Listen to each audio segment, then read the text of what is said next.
আশা নাই, যাদের জান্নাতের আশা আছে তাদের মৃত্যু নিয়ে কোনো চিন্তা নাই, ঠিক কিনা? মুসলমানদের বিজয়ের কারণই এটা। যুগে যুগে মুসলমানদের বিজয় হয়েছে কেন জানেন? সাহাবীরা মুজাহিদরা রাস্তায় নেমেছেন, ভাবতেছেন মরলেই তো জান্নাত পাবো। সুবহানাল্লাহ বলবেন না? এটাই হলো স্পিরিট, এটাই হলো চেতনা। আমরা মৃত্যুকে পরোয়া করি না, কারণ মৃত্যুর মধ্য দিয়ে জান্নাত। যেরকম ইনশাআল্লাহ। দেখেন না হাদি কেমনে দিল জীবন। হাদি জানতো তো, হাদি জানতো যে ওরা আমাকে মেরে ফেলবে। সে বলেছে আমাকে গুলি করবে, হত্যা করবে। অন্তত এই জমিনে যেন হাদির হত্যার বিচার যেন হয়, তার ওসিয়ত এটা, তার ওসিয়ত এটা। শেষ পর্যন্ত হাদি মারা গেল। সে বলেছে আমার মরে যাওয়ার পর আমার হত্যার যেন বিচার হয়, এবং আমার ছোট্ট ছেলে একটা রেখে যাচ্ছি, একটু আপনারা দেখে।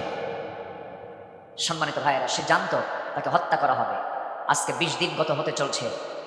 এত বড় একটা দেশ, 20 কোটি মানুষের দেশে মন্ত্রণালয়টা কত ব্যর্থ হলে পরে এমন সিচুয়েশন হতে পারে। আজ পর্যন্ত আসামি খুঁজে বের করা হলো না। সম্মানিত বন্ধুগণ, শরীফ ওসমান হাদির হত্যার সঙ্গে যারাই জড়িত হোক না কেন, আজকে এই হাদির হত্যার বিচার যদি না হয়, আগামীকাল আমার আপনার হত্যার কোনো বিচার হবে না। কি ঠিক কিনা বলেন? আমি আপনিও যে নিহত হব না, আমাকে মেনে ফেলবে না, তার কোনো গ্যারান্টি আছে? অতএব অধিকার নিশ্চিত করা শুধু হাদির জন্য দরকার না, সবার জন্য দরকার। বলেন, একার জন্য না, সবার জন্য দরকার? সবার জন্য দরকার। কষ্ট পাচ্ছেন মনে হয় আমার কথায়? আপনারা খুবই ভালো মানুষ, বলি আলহামদুলিল্লাহ। সবাই তওবা করতে রাজি আছে তো? কার কাছে তওবা করব?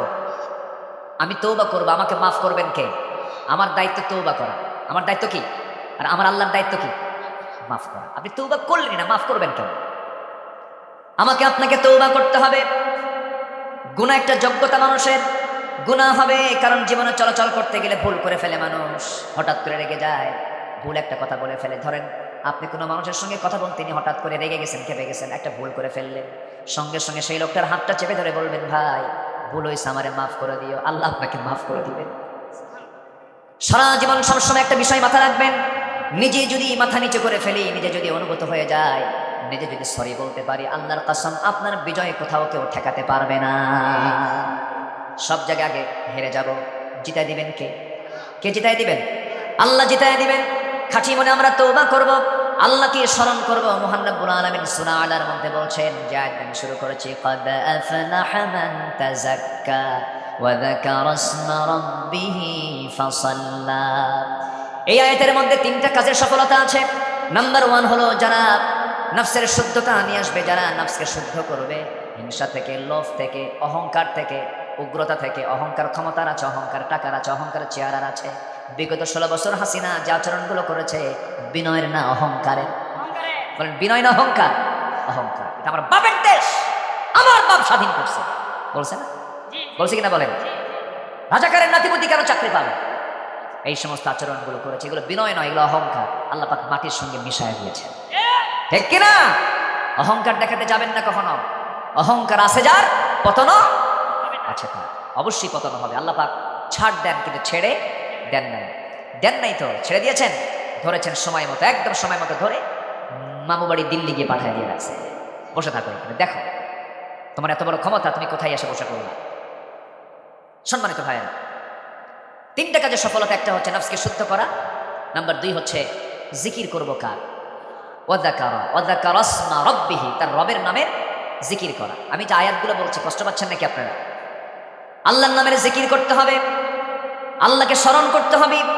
সব ভুলে গেলেও আল্লাহকে কখনো ভুলে যাওয়া যাবে না। আল্লাহকে ভুলে যাওয়া মানে সব শেষ হয়ে যাওয়া। কারণ দিন শেষে আমার কেউ আপন নয়, দিন শেষে আমার আপনকে বলেন আল্লাহ তাআলা। আলমে আরওয়াহে ছিলাম আল্লাহর সাথে, মার পেটের মধ্যে ছিলাম আল্লাহর সাথে। আমার আল্লাহ যদি আমাকে 1 সেকেন্ড না দেখতেন, মার পেট থেকে মরা মানুষ হয়ে বের হয়ে আসতাম। কি নিখুঁত করে বানিয়ে রেখেছেন। পৃথিবীর প্রত্যেকটা কারখানাগুলো আলোকিত, আলো ছাড়া কোনো প্রোডাক্ট হয় না। কিন্তু আমার আপনার যে বড় হওয়ার জায়গা, আমার আপনার যে জন্মের জায়গা, সেটা হলো একটা অন্ধকার জায়গা, সুরক্ষিত একটা জায়গা। মার পেটের মধ্যে, মার জরায়ুতে 10টা মাস ছিলাম। সেখানে কয় পাওয়ারের লাইট ছিল? ছিল কোন আলবাল্ব ছিল? একটা নিকশ কালো ঘন অন্ধকারের ভিতরে আমার আল্লাহ রাব্বুল আলামিন ছোট্ট একটা জায়গার ভিতরে ফি কারারিন মাকিন নিখুঁত করে বানালেন। চোখের জায়গায় চোখ দিলেন, কানের জায়গায় কান দিলেন, হাতের জায়গায় হাত দিলেন, মুখের জায়গায় মুখ দিলেন, চুলের জায়গায় চুল দিলেন। এরকম করে মাথা থেকে পা পর্যন্ত দেখুন, এই সব কিছুর অবদান একমাত্র কেবলমাত্র যার, তিনি আমার। চিল্লায় বলুন কে? চোখের মধ্যে পানি আছে না নাই? আসতে বলবেন না আছে না নাই, কানের মধ্যে